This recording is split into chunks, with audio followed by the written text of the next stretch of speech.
Upon entering the vehicle for the return flight to my residence, I reflected on the series of events that led to my current circumstances. Both CC and my former sister subjected me to a public humiliation, which I perceived as unwarranted. My recollections traversed the preceding months, during which CC expressed satisfaction with my acquisition of an out-of-business gallery and subsequent reconfiguration into a studio for her creative endeavors. The intensity of my feelings towards CC reached a crescendo, resulting in a physical altercation that left me severely injured. Our relationship flourished for a couple of months, but then it gradually changed. CC spent more time at her gallery than at home, and our sexual intimacy diminished to the point where it became a mere obligation. Then, approximately 3 weeks ago, she hired a male model for one of my book covers. He was a Fabio wannabe, standing at 6 feet 3 inches and with a chiseled physique. He also had an ego larger than that of the former U.S. president. Once she began using him, I was ignored. The typical time frame for completion of a book cover is 3 to 5 days. However, Jared Clausen had been in town for almost 3 weeks. Upon inquiring about the status of the cover, I was consistently informed that it was still a work in progress. This past weekend, I hosted a Saturday night barbecue with friends, family, and professional associates, including my publisher and literary agent. My wife inquired about Jared's presence. In response, I replied in the negative, indicating that I did not wish to be included in such a scenario. I then requested that my wife and sister refrain from consuming alcohol at the gathering. However, they proceeded to imbibe and became increasingly boisterous. The most distressing exchange occurred when my sister, Jane, made a remark that was both disparaging and misogynistic. She stated that I was a naive idiot and that my brother was a hunk. She then suggested that I allow him to pursue his romantic interests while she continued to engage in sexual activity. CC also loudly stated that she was tempted to disrobe and become nude, should she be certain that John would remain unaware. They both proceeded to laugh. I subsequently departed from the gathering and proceeded to my office, where I observed that I was in a state of distress. I sat at my desk for approximately an hour, during which time I was observed to be twirling my wedding ring. I ultimately resolved to address them in a forceful manner. It was evident that confronting the guests or attempting to resolve the issue in the morning would be futile. Therefore, I decided to adopt my preferred course of action, writing a letter to my sister. This letter was to inform her that her employment was terminated with immediate effect. The reason for this decision was her drunken statement to my wife at the party the previous night, in which she had loudly proclaimed that the man in question was such a hunk, and that she wished to prevent my naive idiot of a brother from discovering this information. Upon learning that I have been informed of your drunken statement, in which you referred to the man in question as the hunk and expressed your desire to enjoy his company, I have come to understand that your primary concern is no longer your employer's best interests. I will not tolerate such disrespect. Furthermore, when siblings engage in plots against one another, they cease to be related. I am therefore issuing a formal notification that you have 10 days to vacate this rental property. You are to take only your personal belongings with you. It is prohibited to remove any item written or stored electronically that pertains to my copyrights, including books, manuscripts, movie scripts, and written outlines. Furthermore, I am informing you that, as you have engaged in backstabbing behavior, I no longer consider you my sister. I am sending a copy of this letter to my mother and including it in your personnel file and to my lawyer. Sincerely, your ex-dear brother John Carey. I have taken the liberty of printing 3 copies of this missive, which I have duly signed. I have placed one under Jane's bedroom door and driven to a mailbox, where I have deposited the other 2. The first copy is for my mother and the second is for my lawyer. I have then driven around for a couple of hours. Upon my return to the house, I discovered that the ladies had apparently decided to look for me. My office door was open, as was the bedroom door. The 2 women were both fully clothed and asleep on the bed. The letter to my wife was similarly unkind. Carolina Catherine Dolman Carey, you held a party last night, despite my explicit instructions to you and Jane not to serve alcohol. I overheard 2 inebriated women discussing loudly, and I left the party in case you did not notice. I did not return. It is imperative that I do not sleep in the marital bed again. In case you have forgotten, the conversation in question was about Jared, whom you have described as a Fabio wannabe. You and Jane were discussing your desire to engage in sexual intercourse with him. You stated, "I'm so tempted if I knew that John would never find out. I would be naked and spread in a heartbeat." This letter, accompanied by the enclosed wedding ring, serves to grant you permission to explore your desires. As Jimmy Carter observed, lust in the heart constitutes a form of cheating. I merely request that you demonstrate the basic decency of moving out before you explore and drop the Ketty from your name. As of Monday, I will be filing for divorce. You will have to move anyway, as the house is mine. You might want to speak with my ex-partner about your living arrangements. Regarding the matter of living arrangements, given that my sister is currently unemployed and has lost her residence, I will also be strictly enforcing the prenuptial agreement. I will not tolerate any disrespect directed towards me, whether from my former partner or from the individual in question, who is known to be married to me. I will be traveling to New York on Sunday morning, and by Monday, I will have your contracts for my book. The aforementioned books that have not yet been published will be the final ones covered. It is unclear when you ceased to respect me, but the impact of your actions was significant. Not only were you plotting to cheat on me, but you were also doing so in my house, in front of neighbors, in front of friends, and in front of people important to my profession. This included my ex-sister-in-law. It is possible that I am as my former partner. The sister's characterization of me as naive and an idiot was inaccurate. I have remained faithful to my spouse and renounced all others. Do you recall your own assertion to that effect? I must now retire for the night, as I must depart at the earliest opportunity tomorrow. You will not communicate with me. I will only communicate with you through my attorney until the divorce is final. I still love you, but I am unable to move on from the hurt you caused me last night. I hope you can find happiness in the future. I was not the right person for you, and I was not enough for you. You are soon to be ex-wife. My husband, John, retained the wedding ring that he had placed on my finger.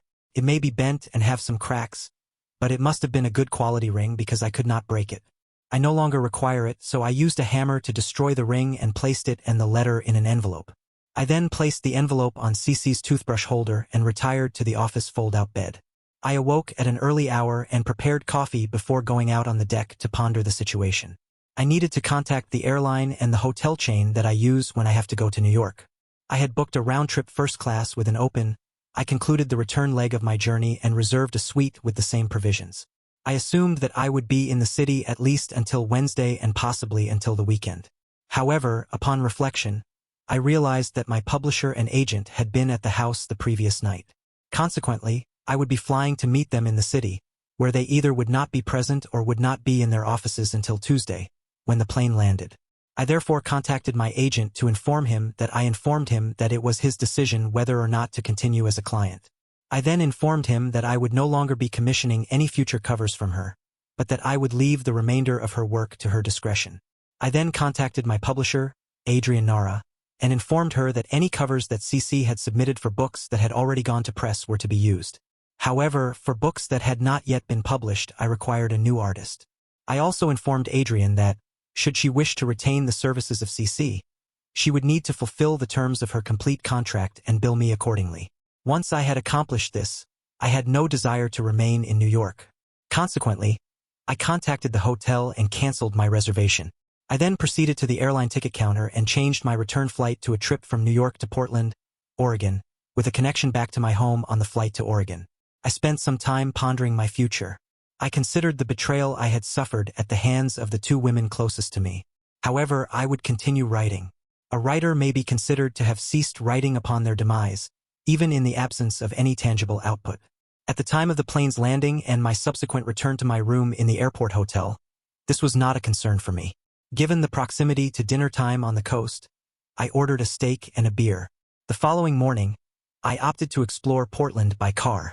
It had been some years since I had visited, and I proceeded along the Columbia Gorge Highway, where I observed a number of windsurfers enjoying themselves.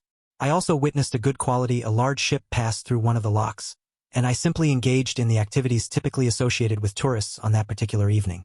I had dinner at the Timberline Lodge on Mount Hood, where the quality of the food and the ambience provided a welcome distraction from my concerns for a brief period.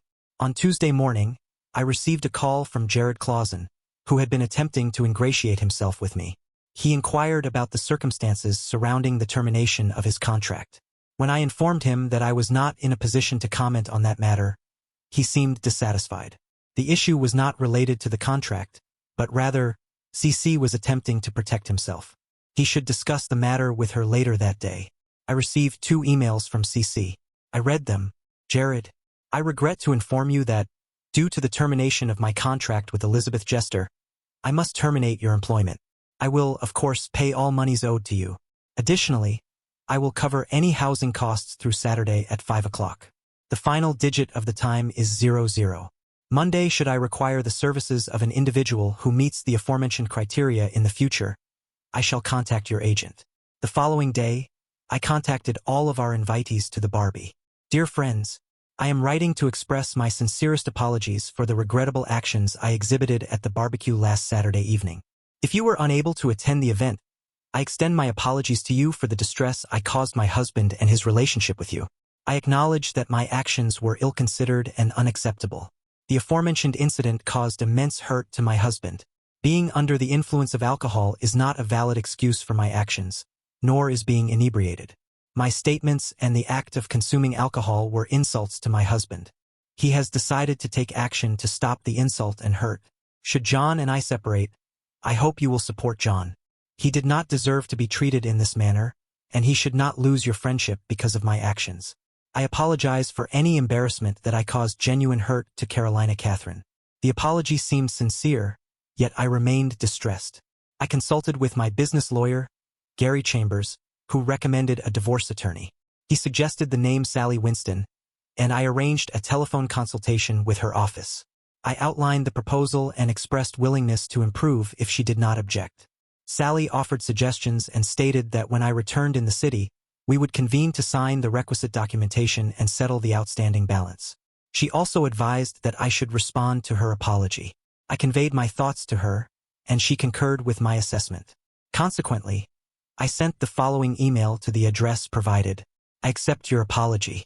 However, this does not negate the fact that you publicly disrespected me and even went so far as to state, in a loud and clear voice, that if I did not find out, you would cheat on me.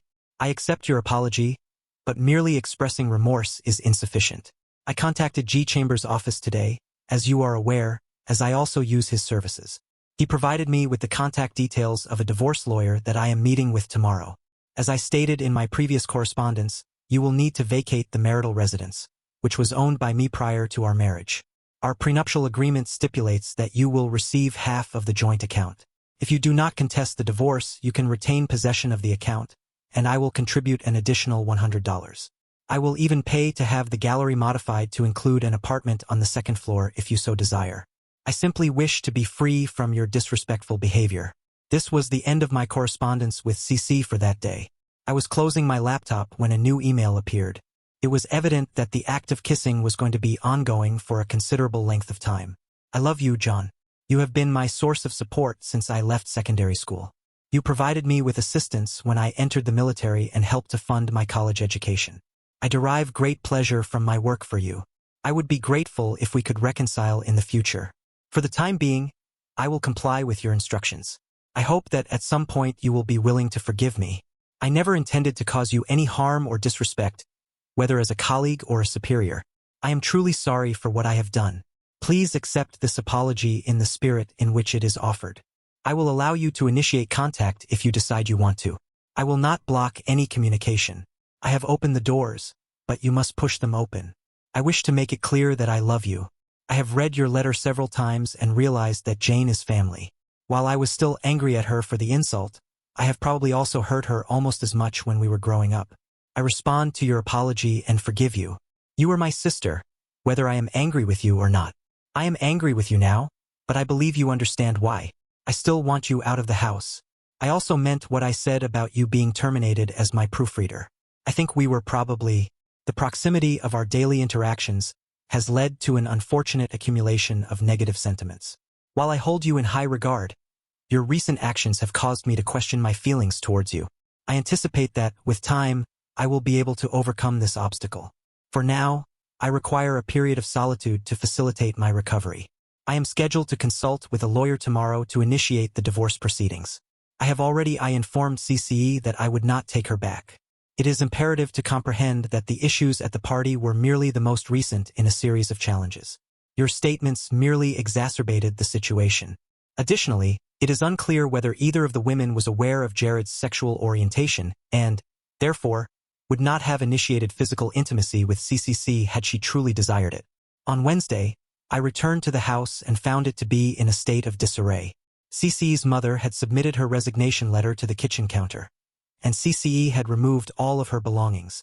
Jane had done the same over the following days. I had hired a housekeeper, and when Monday arrived, I contacted Mary Maids to inquire about their provision of live-in housekeepers. They did not offer the service but suggested that I might contact the college to inquire about part-time or temporary employment opportunities. Additionally, it was stated that there was frequently a need for assistance on campus with regards to work and accommodation. I thus decided to pursue this line of inquiry. I obtained the relevant contact details and spoke with the professor of creative writing. He informed me that 4 female students were seeking alternative accommodation, as their current landlord was attempting to extort sexual favors from them. I informed him of my circumstances and suggested that I might be able to conduct interviews with them. If this were to be successful, it might be possible to arrange for them to share 2 bedrooms. I proposed that I would use the 3rd bedroom as a study area. I also indicated that I would assist them with their writing assignments, given that I had published a few books.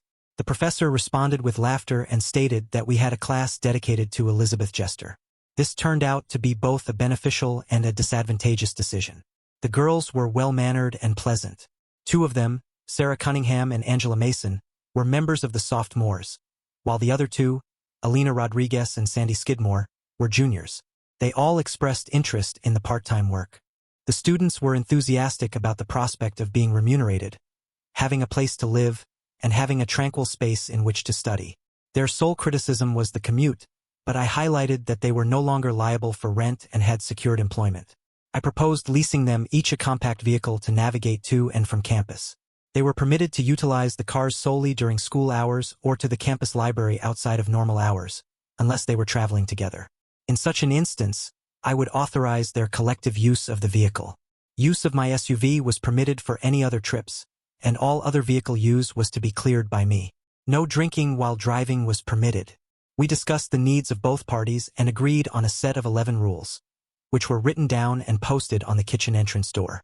These rules governed the conduct of all individuals in the common areas and were designed to ensure appropriate attire. Specifically, all individuals were required to wear clothing that covered the torso and groin areas. This included bras and panties for female residents and undershorts for male residents. Clothing that was either entirely nude or partially nude was prohibited. It is permissible to sunbathe topless, provided that the top and bottom are tied. Alternatively, one may visit a tanning salon. It is not permitted to consume alcohol or drugs. Furthermore, there is to be no overnight guests in the girls' area. Any guests of the girls must stay in the common areas. If guests are here to study, they will do so in the common areas. The boss will allow these groups to use the dining area. The office is not to be entered when the door is closed. Cleaning and knocking are not permitted. The girls' area is not to be entered except for inspections or when invited. The boss's side of the house is not to be entered after lights out. Any dietary requests are to be written down and will be addressed in the Saturday morning supply run. All parties in the residence are allowed to participate in the supply run. The boss buys lunch. The gardener and lawn are to be respected. The male employees are remunerated for working outside. They are not permitted to enter the house, except to use the bathroom. They are aware that these rules are not open to interpretation and that they must not be broken. The lights are switched on in the common area at midnight every night, except when the boss is entertaining guests. Any violations of these rules will result in the offending party losing any common area privileges for 1 month. Any drugs or underage drinking will result in eviction when the boss is entertaining guests. The female occupants may choose to participate or not, as they see fit. Proper decorum and attire will be enforced. The female residence wing will be off-limits to all partygoers. CC was satisfied with the rules. However, she decided to fight the divorce and also refused to leave the gallery when I served her with an eviction notice. Even though the rent was $100 a month, she was 3 months behind. I informed the utility companies that, as I was no longer supporting the building, the utilities were to be disconnected and a final bill was sent to my accountant.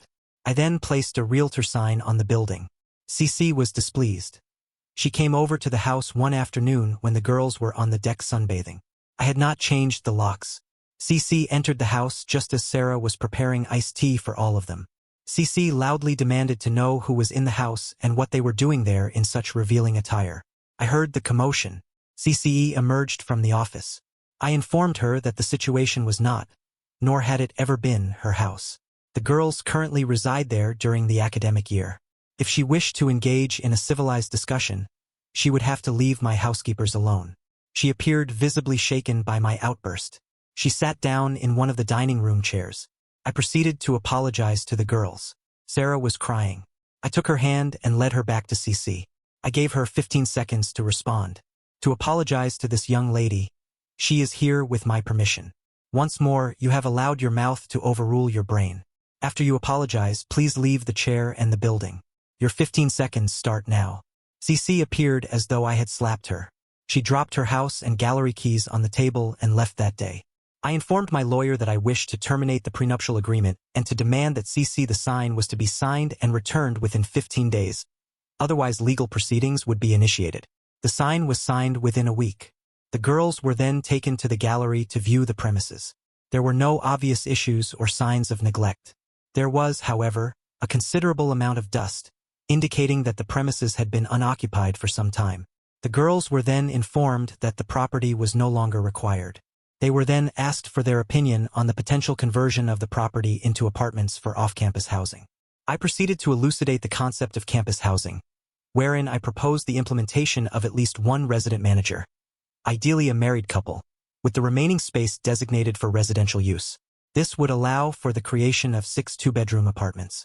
We proceeded to collaborate with the college and the city council.